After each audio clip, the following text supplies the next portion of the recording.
In the aftermath of World War I, as Germany grappled with the consequences of defeat and the birth of a new republic, a remarkable period of social and cultural liberation emerged. The Weimar Republic, often referred to as the Golden Twenties, saw a surge in artistic exploration, sexual liberation, and a growing acceptance of homosexuality.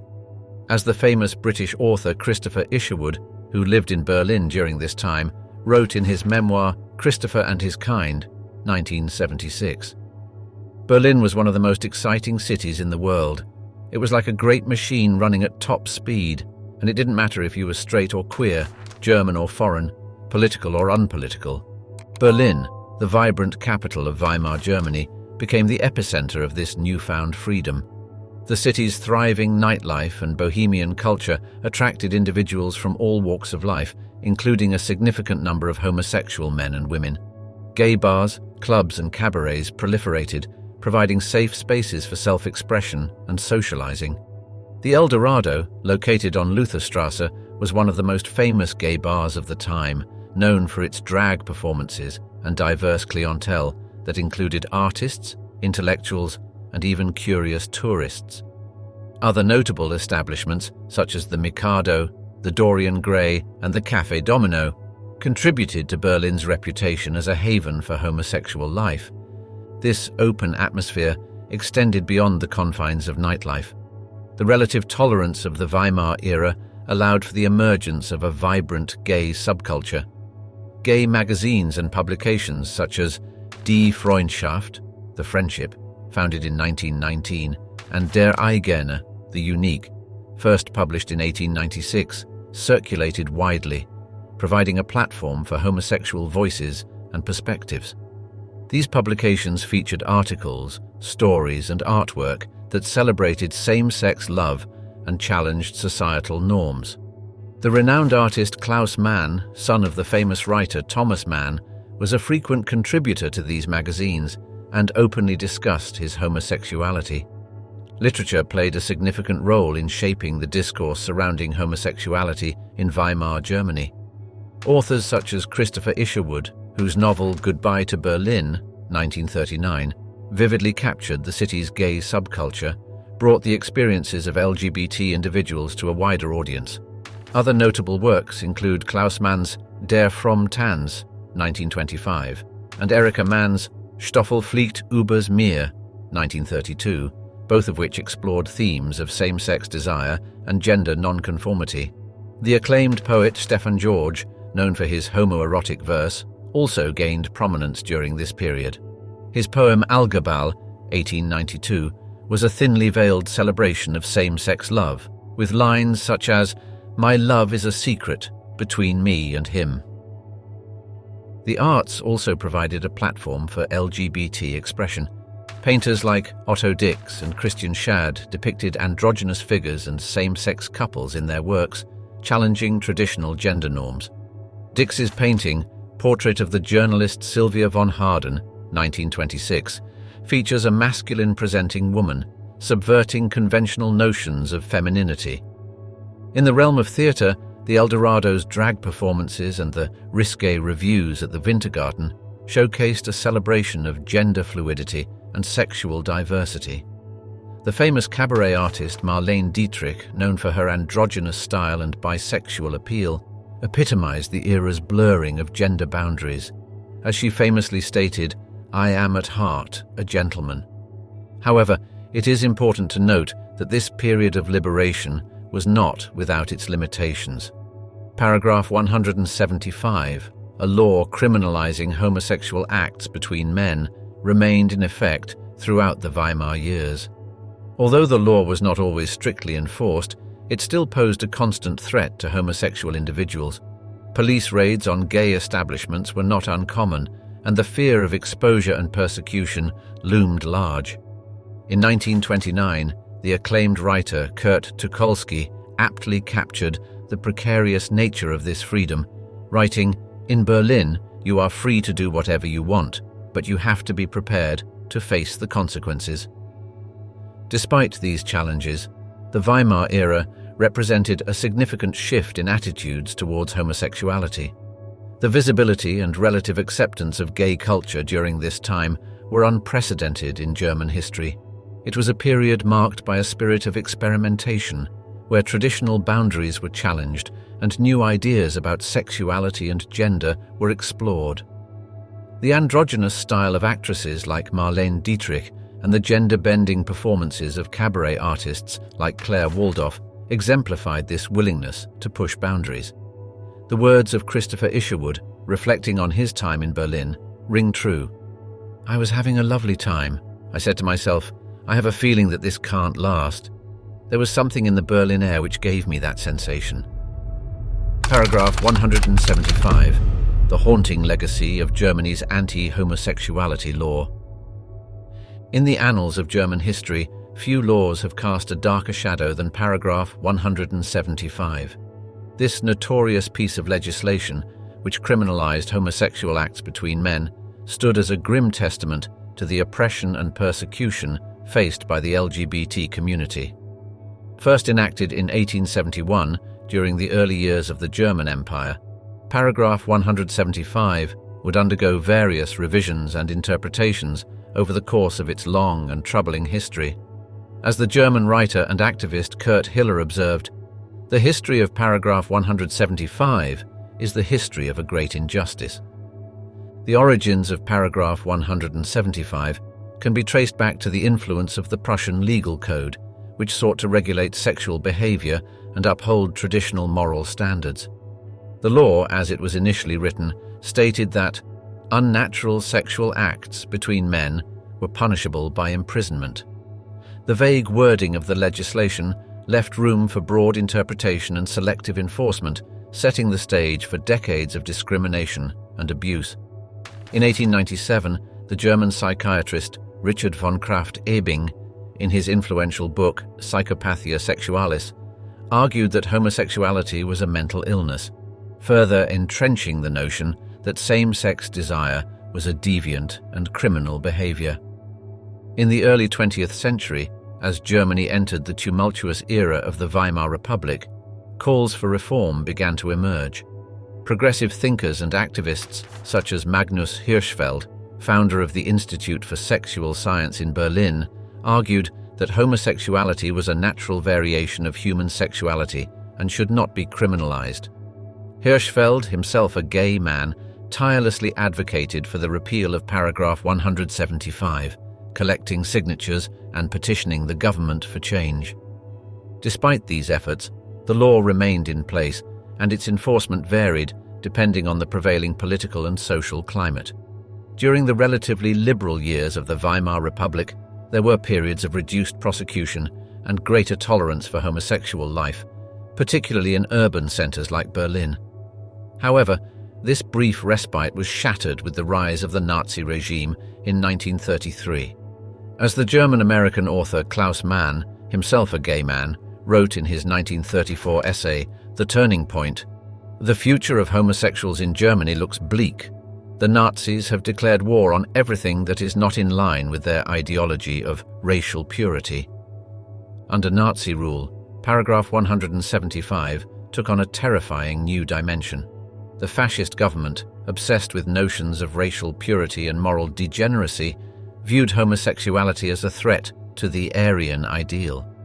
Heinrich Himmler, one of the most powerful figures in the Nazi hierarchy, declared in a 1937 speech, "Homosexuality is actually as limitless as communism. Therefore, in my opinion, a homosexual is a traitor to his own people and must be rooted out." This chilling statement set in motion a campaign of unrelenting persecution that would lead to the arrest and imprisonment of an estimated 100,000 gay men between 1933 and 1945. One of the most chilling aspects of the Nazi persecution of homosexuals was the meticulous record-keeping and bureaucratic efficiency with which it was carried out.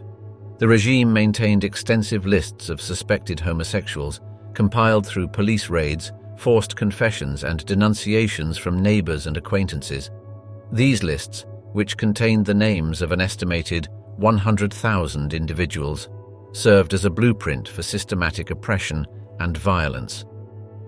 The Nazi police chief of Würzburg, Josef Meisinger, boasted in 1938 that he had compiled a list of 800 suspected homosexuals in his city alone, a terrifying indication of the scope and scale of the regime's surveillance and persecution.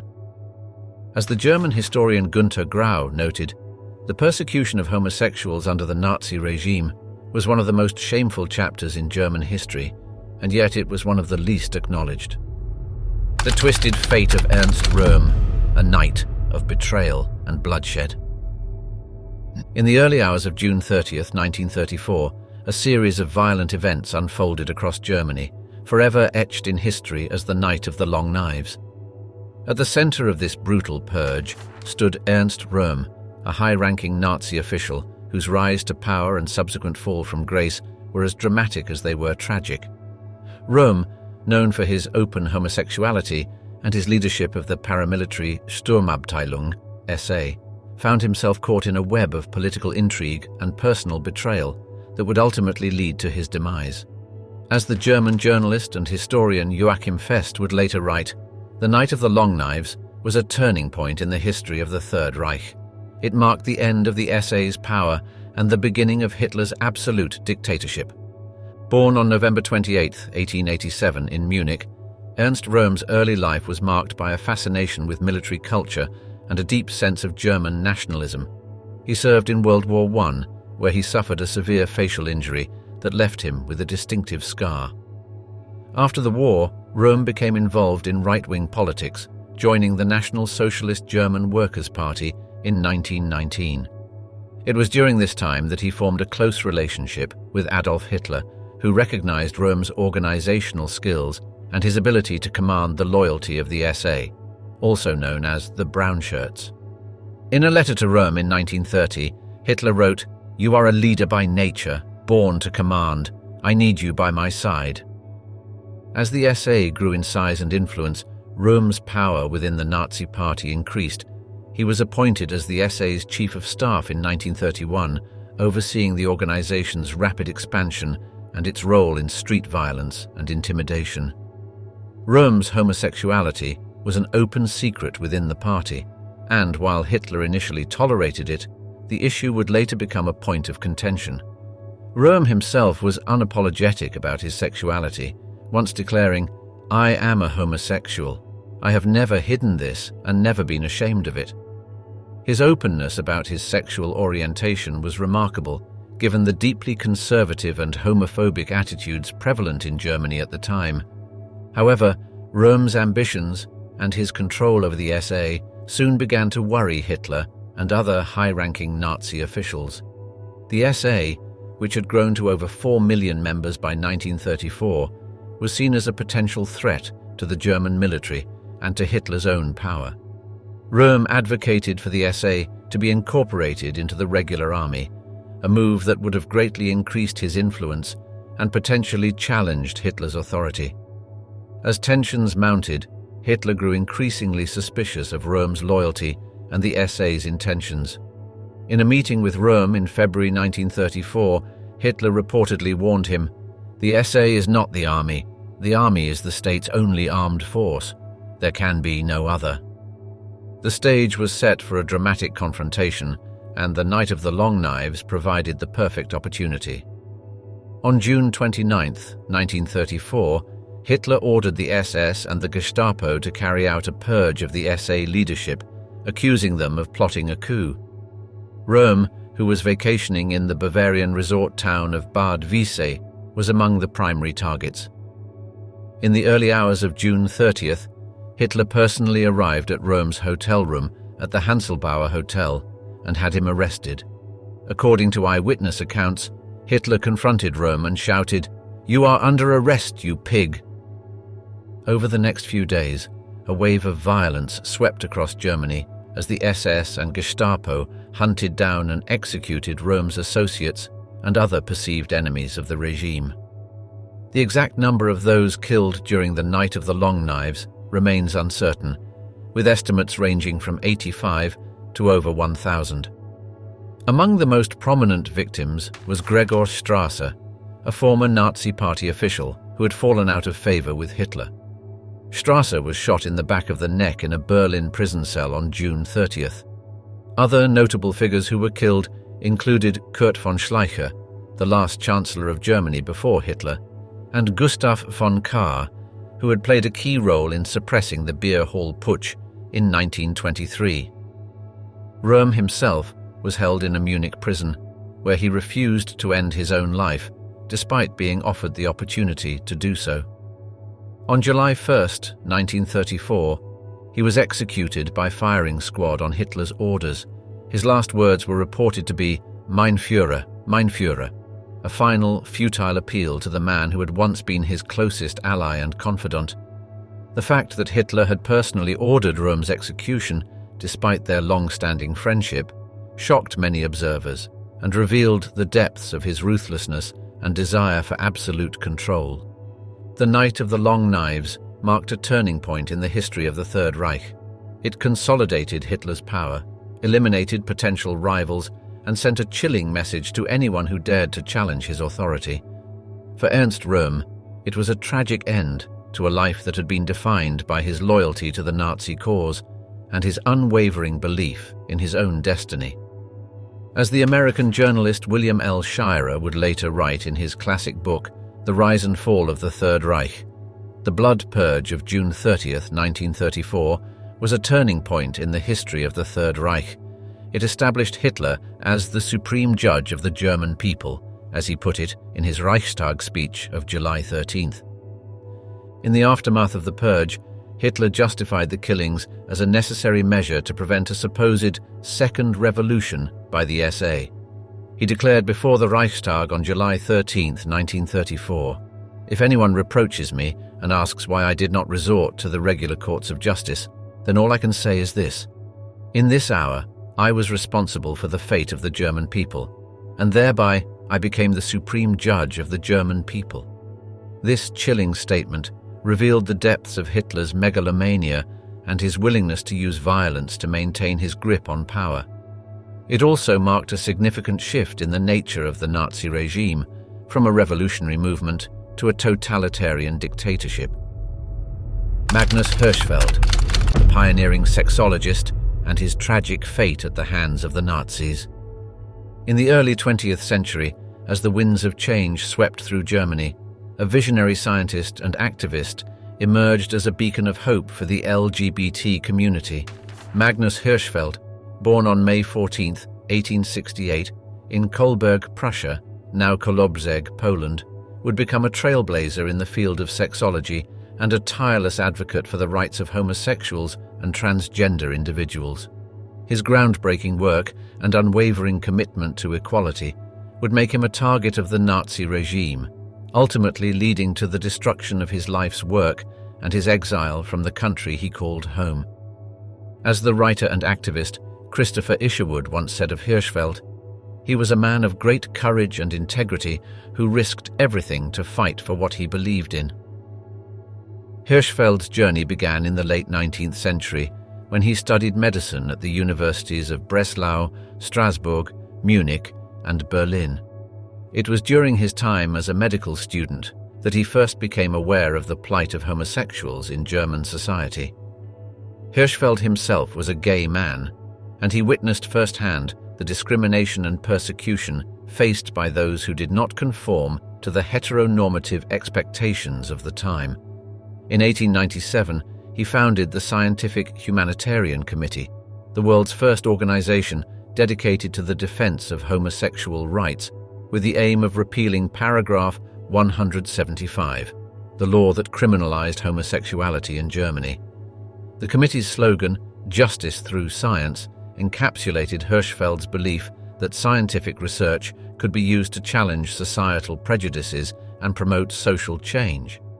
As Hirschfeld's reputation grew, so too did his influence.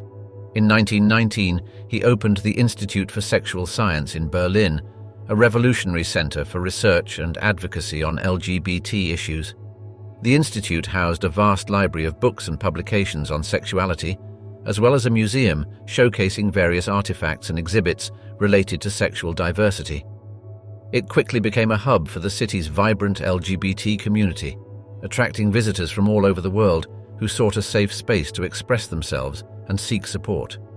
The Institute's opening ceremony was attended by prominent figures such as Albert Einstein and the German Minister of the Interior, Adolf Hitler, who praised Hirschfeld's work as a step towards a more humane and just future. Hirschfeld's work at the Institute was groundbreaking in many ways.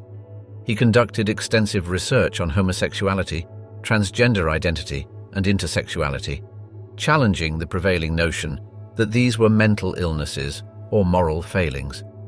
He coined the term transvestite and was one of the first scientists to distinguish between sexual orientation and gender identity. Hirschfeld also provided counseling and support services to thousands of individuals who sought his help, many of whom had nowhere else to turn. One of his most famous patients was Lily Elbe, a Danish transgender woman who underwent one of the world's first documented sex reassignment surgeries in 1930 with Hirschfeld's support. However, Hirschfeld's advocacy and the growing visibility of the LGBT community in Germany did not go unnoticed by the country's conservative elements.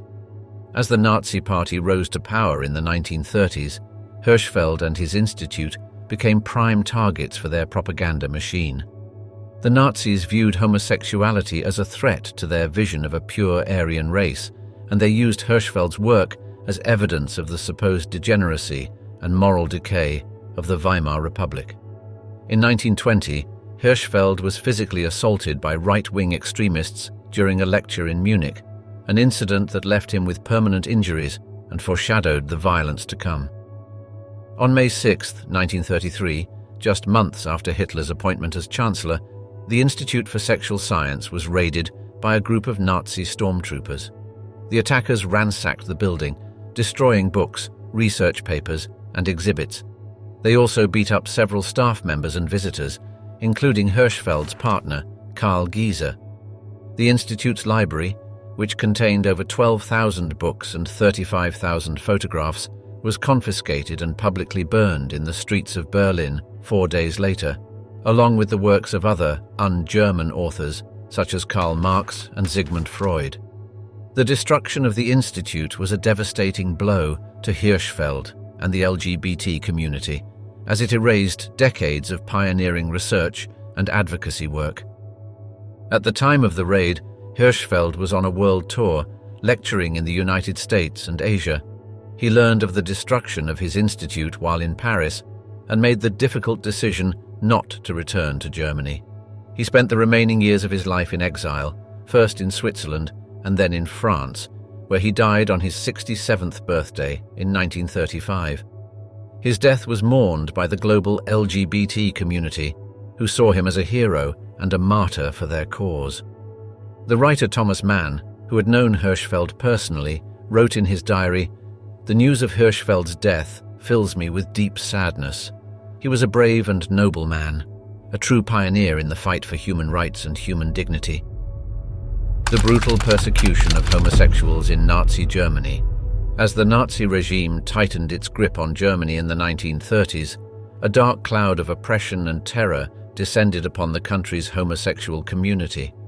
Under the leadership of Adolf Hitler and his ruthless henchmen, gay men and women found themselves targeted by a campaign of persecution and violence that would leave an indelible scar on the history of the 20th century.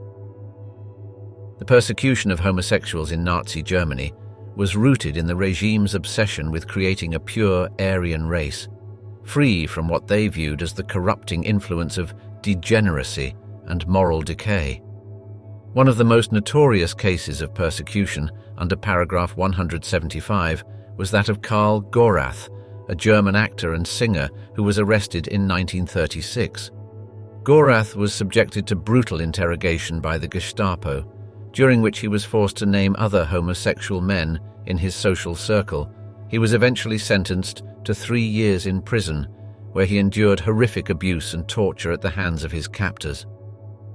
Another prominent figure targeted by the Nazis was Wilhelm Bendau, a popular cabaret performer in Berlin's vibrant gay scene of the 1920s and 30s. Bendau was arrested in 1937 and sent to the Dachau concentration camp, where he was forced to wear the pink triangle, and endure brutal conditions before his eventual release in 1940. The methods used by the Nazis to identify and arrest homosexuals were often brutal and inhumane. Police raids on known gay bars and clubs were common, with patrons rounded up and subjected to physical abuse and humiliation. The Gestapo also employed a network of informants and spies to infiltrate the homosexual community and gather information on suspected deviants. One of the most infamous of these informants was Leopold von Meerscheidt-Hulesem, a Catholic priest and anti-gay activist who worked closely with the Gestapo to identify and arrest homosexuals. Von Meerscheidt-Hulesem's zeal for persecution was so great that he even testified against his own brother, who was sent to a concentration camp for homosexuality. One of the most notorious concentration camps for homosexual prisoners was Sachsenhausen, located just north of Berlin. Between 1936 and 1945, an estimated 1,000 gay men were imprisoned at Sachsenhausen, where they were subjected to brutal conditions and forced labor. Many died from exhaustion, disease, or at the hands of their captors. One of the few survivors of Sachsenhausen was Rudolf Brasder, a German-Czech man who was arrested for homosexuality in 1941 and spent nearly 3 years in the camp. Brasder, who passed away in 2011 at the age of 98, was one of the last known survivors of the Nazi persecution of homosexuals. In an interview shortly before his death, Brasder spoke of the importance of remembering the past. "It's not that I want to live in the past, but I want the past to live on in the future." Despite the unimaginable suffering endured by homosexuals in Nazi Germany, there were moments of resistance and defiance. In 1943, a group of prisoners at the Buchenwald concentration camp formed a clandestine organization known as the Bund der Rosa Winkel, Association of the Pink Triangles, to provide support and solidarity to their fellow gay inmates. The group held secret meetings and even managed to smuggle out letters and messages to the outside world, revealing the horrors of life in the camps. One of the leaders of this group was Albrecht Becker, a German actor and photographer who spent nearly a decade in prison and concentration camps for his homosexuality. Despite the unimaginable trauma he endured, Becker remained defiant to the end, famously declaring, "You can't make me straight. Even if you torture me to death, I will always be gay." Another one of the most remarkable stories of resistance comes from the Natzweiler Struthof concentration camp in France, where a group of gay inmates managed to stage a daring escape in 1944. Led by a French resistance fighter named Pierre-Serge Chomoff, the group overpowered their guards and fled into the surrounding countryside, eventually making their way to safety in Switzerland. The Pink Triangle, from persecution to pride. The origins of the Pink Triangle as a symbol of homosexual persecution can be traced back to the early days of the Nazi regime in Germany. In 1933, shortly after Adolf Hitler's rise to power, the Nazi Party began a systematic campaign to purge German society of those deemed undesirable, including Jews, Roma, people with disabilities, and homosexuals. As the persecution of homosexuals intensified, the Nazi regime developed a system of identification and classification for prisoners in concentration camps. Starting in 1936, inmates were forced to wear colored, inverted triangles on their uniforms to designate their reason for incarceration. While the most infamous of these badges was the yellow Star of David, worn by Jewish prisoners, other colors were used to identify various groups, such as red for political prisoners, green for criminals, and purple for Jehovah's Witnesses. For homosexual men, the designated color was pink. The first known use of the pink triangle was at the Sachsenhausen concentration camp in 1936, where a group of 30 gay men were forced to wear the badge as a means of identification and humiliation. The decision to use the color pink to identify homosexual prisoners was a deliberate one, rooted in long-standing stereotypes and prejudices. In Nazi ideology, homosexuality was seen as a form of degeneracy and a threat to the masculine ideal of the Aryan race. By forcing gay men to wear a pink triangle, the Nazis sought to humiliate and degrade them, while also marking them as targets for abuse and mistreatment by guards and other prisoners. As one survivor of the Sachsenhausen concentration camp, Heinz Heger, later recalled in his memoir, The Men with the Pink Triangle, "We were the lowest of the low in this scum of prisoners, and we were treated accordingly." Heger's memoir, published in 1972, was one of the first accounts of the experiences of gay men in the camps and helped to bring attention to this often overlooked chapter of the Holocaust. The experience of homosexual prisoners in Nazi concentration camps was one of unimaginable cruelty and suffering. Subjected to hard labor, starvation and torture, many gay men were also forced to undergo experimental medical procedures aimed at curing their sexuality, such as castration and hormone injections. According to some estimates, as many as 15,000 homosexual men were sent to concentration camps during the Nazi era, with an estimated 60% of them perishing from the brutal conditions and mistreatment. It wasn't until the 1970s, with the rise of the gay liberation movement, that the pink triangle began to emerge as a symbol of pride and resistance. In 1972, a group of gay activists in West Germany adopted the pink triangle as a symbol of the movement, seeking to reclaim it from its dark past and transform it into a badge of honor. One of the most prominent figures in this movement was the German activist and filmmaker Rosa von Braunheim, who helped to organize the first gay pride march in West Germany in 1979. In the words of the American writer and activist Larry Kramer, "The pink triangle was a badge of shame for us in the camps, but now it is a symbol of how we have survived and how we have come to fight back." The heinous medical atrocities inflicted on homosexual prisoners in Nazi camps. In the darkest chapter of human history, as the Nazi regime's reign of terror swept across Europe, a particularly heinous and often overlooked aspect of their brutality was the unethical medical experiments and castrations conducted on homosexual prisoners in concentration camps. One of the most notorious figures in this grim tale was Karl Vernet, a Danish doctor who collaborated with the Nazi regime to carry out experiments on gay men at the Buchenwald concentration camp. Vernet, who was a prominent endocrinologist and advocate of eugenics, believed that homosexuality was a disorder that could be cured through hormonal treatments and other interventions. In 1944, he was given permission by the SS to establish a special section at Buchenwald where he could conduct his experiments on homosexual prisoners. Over the course of several months, Vernet subjected dozens of men to a series of painful and invasive procedures, including the injection of synthetic hormones and the implantation of artificial glands. Many of his victims suffered severe physical and psychological trauma as a result of these experiments, and some did not survive. One of Vernet's victims was a young Danish man named Axel Lundell, who was arrested in Copenhagen in 1944 and deported to Buchenwald. There, he was subjected to hormonal injections and other procedures by Vernet, leaving him with permanent physical and emotional scars. Lundahl later testified about his experiences at Vernet's trial in Denmark in 1946, where the doctor was convicted of collaborating with the enemy and sentenced to life in prison. Another doctor who played a key role in the persecution of homosexuals in Nazi Germany was Erhard Jentsch, a psychiatrist and medical officer at the Sachsenhausen concentration camp. Jentsch was responsible for overseeing the treatment of gay prisoners at the camp, which often involved subjecting them to brutal beatings, forced labor, and other forms of torture.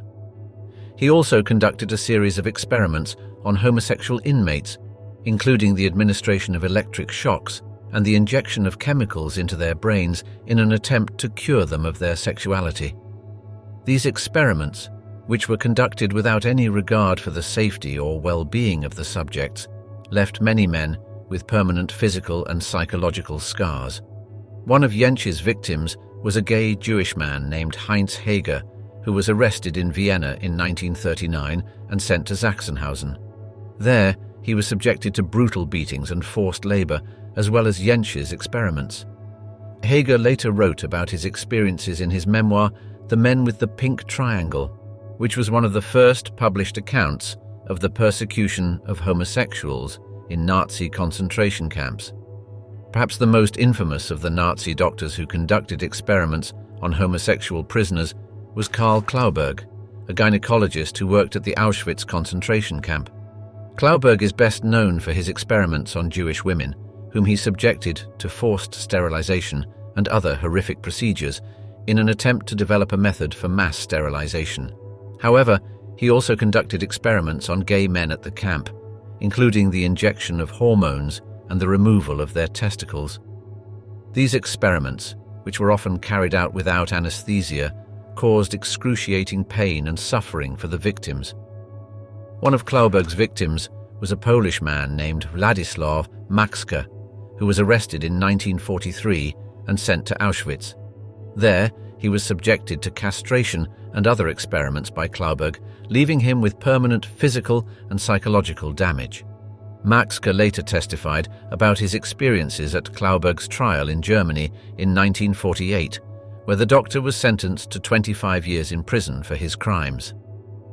The exact number of homosexual men who were subjected to medical experiments and castrations in Nazi concentration camps is difficult to determine, as many records were destroyed or lost in the chaos of the war's end.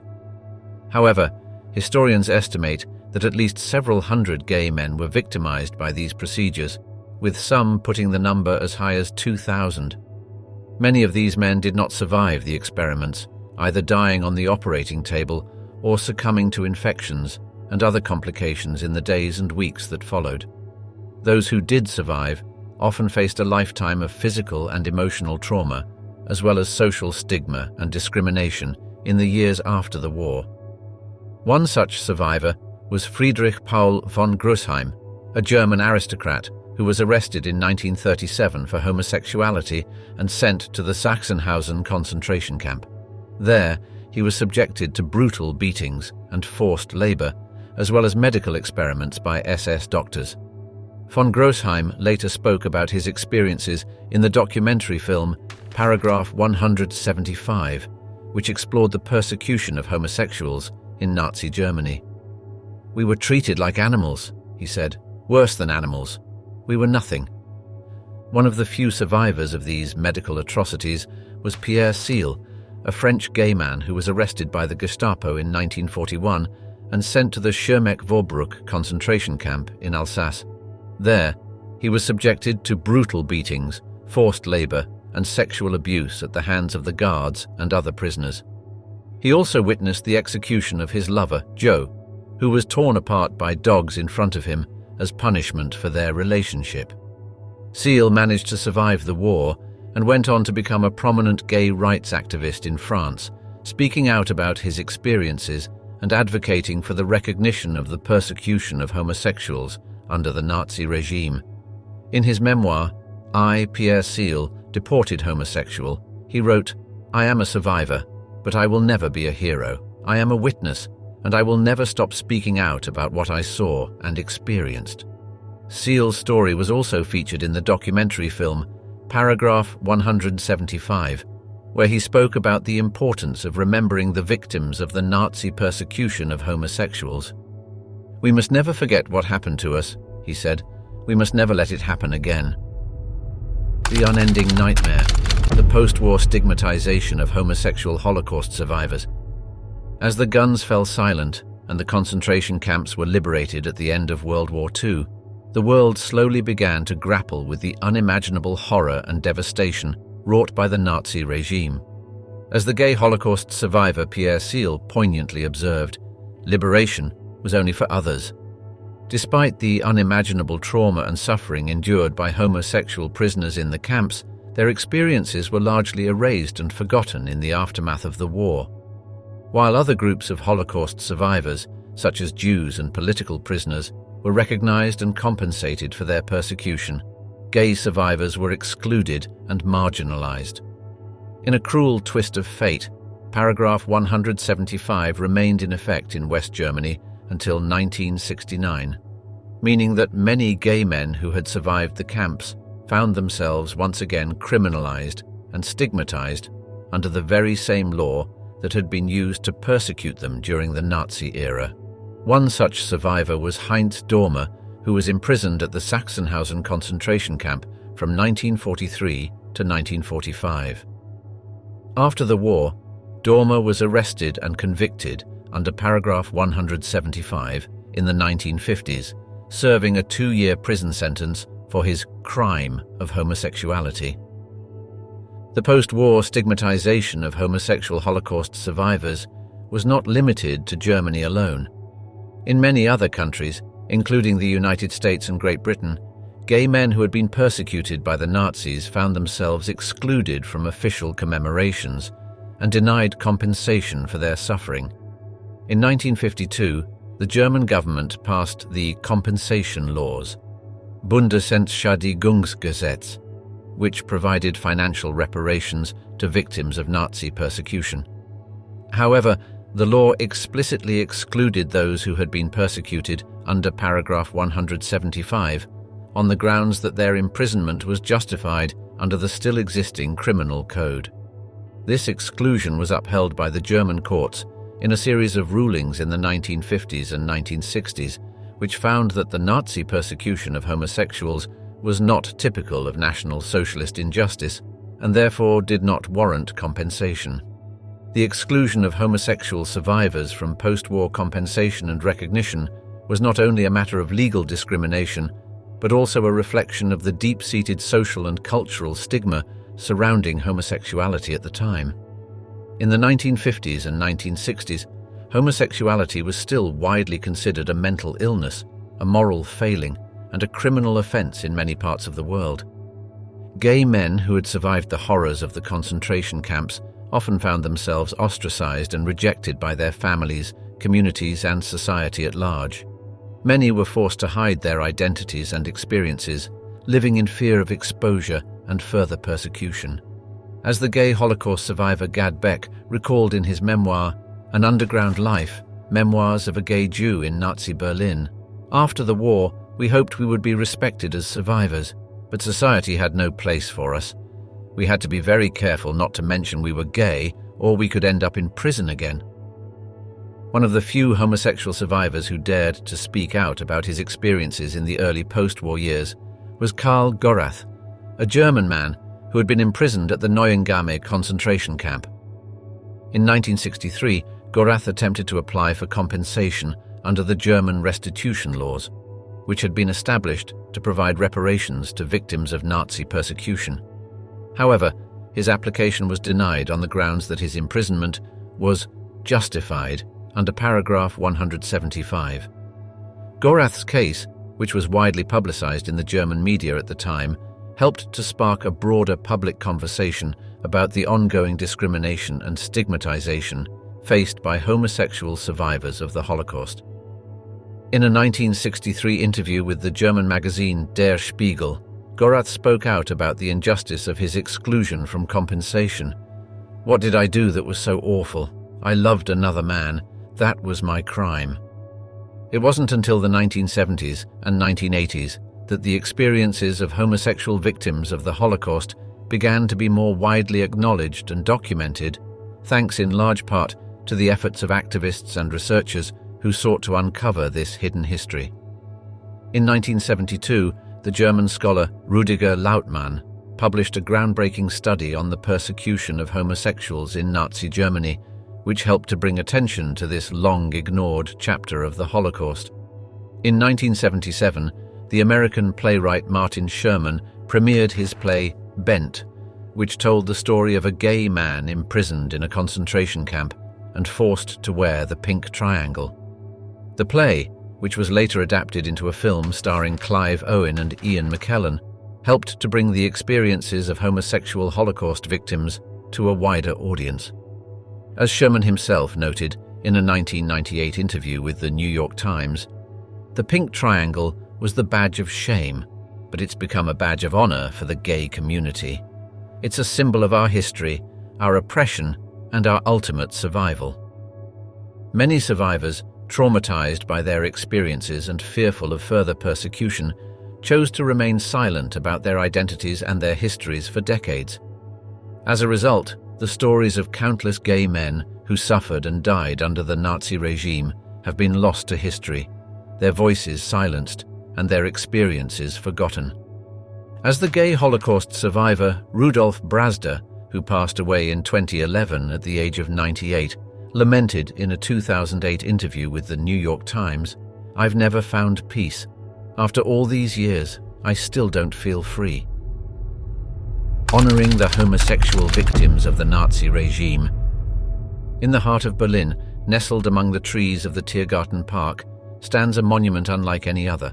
At first glance, it appears to be a simple grey concrete cube, unassuming and easily overlooked amidst the bustle of the city. But upon closer inspection, a small window becomes visible, inviting the viewer to peer inside. There, playing on an endless loop, is a short video of two men kissing, their tender embrace a powerful symbol of love and resilience in the face of unimaginable persecution. This is the memorial to homosexuals persecuted under Nazism, a long overdue tribute to the thousands of gay men who suffered and died under the brutality of the Third Reich. As Klaus Müller, the director of the United States Holocaust Memorial Museum's Experiencing History project, noted in a 2016 interview, the memorial is a powerful reminder that the persecution of homosexuals did not end with the defeat of the Nazis. It is a call to action for all of us to stand up against discrimination and violence, wherever and whenever they occur. Unveiled on May 27, 2008, the memorial was the culmination of decades of activism and struggle by the LGBT community to gain recognition for the homosexual victims of the Nazi regime. The idea for a memorial to the homosexual victims of the Nazis first emerged in the 1990s as LGBT activists in Germany and around the world began to push for greater recognition and visibility for this long marginalized group. In 1994, the German government officially acknowledged the persecution of homosexuals under the Nazi regime and pledged to establish a memorial in their honor. However, it would take another decade of political wrangling and public debate before the project finally got off the ground. In 2003, the German parliament approved a resolution to establish a memorial, and an international design competition was launched to select an appropriate design. The winning entry, submitted by the Danish-Norwegian artist duo Ingar Dragset and Michael Elmgreen, was a bold and unconventional choice. Rather than a traditional figurative sculpture or a list of names, the artists proposed a simple geometric form that would invite viewers to engage with the memorial on a more intimate and personal level. As Elmgreen explained in a 2008 interview with the German magazine Der Spiegel, "We wanted to create a memorial that would be impossible to ignore, that would force people to confront the reality of what happened to these men." The decision to include a video of a same-sex couple kissing was a particularly daring and controversial move. In the early 2000s, public displays of affection between same-sex couples were still widely stigmatized and even criminalized in many parts of the world. By placing this intimate act at the center of the memorial, the artists sought to challenge viewers to confront their own prejudices and to recognize the humanity and dignity of the homosexual victims of the Nazi regime. As Dragset explained in a 2008 interview with the German newspaper Der Tagesspiegel, "We wanted to create a memorial that would be impossible to ignore, that would force people to stop and think about the lives and loves that were lost." The video, which features a real-life gay couple named Alexander Czechmayan and Ali Kepenek, was filmed in a single take and is intended to be a universal symbol of love and intimacy. As Czechmayan told the Berliner Zeitung newspaper in 2008, "It was important to us to show that our love is no different from anyone else's. We are just two people who care for each other deeply." The memorial's location in the Tiergarten Park, just a short distance from the Reichstag building and the Brandenburg Gate, was also highly symbolic. During the Nazi era, the Tiergarten was a notorious cruising spot for gay men who would meet in the park's secluded areas to socialize and seek out sexual encounters. Many of these men were arrested and imprisoned by the Gestapo, the Nazi secret police, who would conduct regular raids on the park and other known gay meeting places. One of the most infamous of these raids took place on September 19, 1937, when over 100 men were arrested in a single night and sent to concentration camps. By placing the memorial in this historically significant spot, the artists sought to reclaim the space as a site of remembrance and resistance, honoring the bravery and resilience of the men who dared to love and desire in the face of unimaginable oppression. As the gay Holocaust survivor Pierre Seal wrote in his memoir, "I, Pierre Seal, deported homosexual. In the camps, our love was our only comfort, our only hope. It was the one thing they could never take away from us." Since its unveiling, the memorial to homosexuals persecuted under Nazism has become an important pilgrimage site for LGBT people from around the world, as well as a powerful symbol of the ongoing struggle for equality and justice. Every year, on May 27th, the anniversary of the memorial's dedication, a ceremony is held at the site to honor the memory of the homosexual victims of the Nazi regime and to recommit to the fight against homophobia and discrimination. The ceremony typically includes speeches by political leaders, activists and survivors, as well as the laying of pink flowers and triangles at the base of the memorial. In 2018, on the 10th anniversary of the memorial's dedication, German Chancellor Angela Merkel became the first head of government to attend the ceremony, delivering a powerful speech in which she acknowledged the country's responsibility to remember and honor the homosexual victims of the Nazi regime. The German state has admitted its guilt and responsibility for the immeasurable suffering of those who were persecuted and murdered because of their homosexuality, she said. "We must never forget this, and we must ensure that it never happens again." One of the most moving moments in the memorial's history came in 2012, when Rudolf Brasder, the last known surviving gay concentration camp prisoner, visited the site just months before his death at the age of 98. Brasder, who had been imprisoned at the Buchenwald concentration camp for 3 years, spoke eloquently about the importance of remembering and honoring the homosexual victims of the Nazi regime. "It is our duty to remember and to bear witness," he said. "We must never forget what happened to us, and we must never allow it to happen again." In addition to the memorial to homosexuals persecuted under Nazism, there are a number of other memorials and museums around the world that seek to commemorate and honor the experiences of LGBT people during the Holocaust and other periods of persecution. In Amsterdam, the Homo Monument, a pink triangle sculpture designed by the Dutch artist Karin Daan, was unveiled in 1987 as a tribute to all gay and lesbian victims of persecution. The monument, which is located on the Keizersgracht Canal near the historic Anne Frank House, features 3 large pink triangles made of granite, each pointing in a different direction to symbolize the past, present, and future of the LGBT community. In Tel Aviv, the Israeli LGBT community has established a memorial garden dedicated to the homosexual victims of the Nazi regime, with pink triangles planted among the flowers and trees. The garden, which was unveiled in 2014, is located in Gan Meir Park, a popular gathering spot for the city's vibrant LGBT community. Perhaps the most ambitious effort to document and preserve the stories of LGBT people during the Holocaust is the United States Holocaust Memorial Museum's Experiencing History project. Launched in 2016, the project aims to collect oral histories, photographs, and other artifacts from LGBT survivors and their families, creating a comprehensive archive of this long-neglected aspect of Holocaust history. As the project's director, Klaus Müller, explained in a 2016 interview with the Washington Blade, the history of the persecution of homosexuals during the Nazi era has been largely ignored and forgotten. We want to make sure that these stories are not lost and that future generations can learn from them. To date, the project has collected over 100 oral histories from survivors and their families, as well as thousands of documents, photographs, and other artifacts that shed light on the experiences of LGBT people during the Holocaust. Among the most powerful of these stories is that of Gad Beck, a gay Jewish man who survived the Holocaust by hiding in Berlin and working with the underground resistance. In his memoir, An Underground Life, Beck recounts how he fell in love with a man named Manfred Lewin while they were both imprisoned in a Nazi holding camp. "We were two young men in love, and nothing else mattered," he wrote.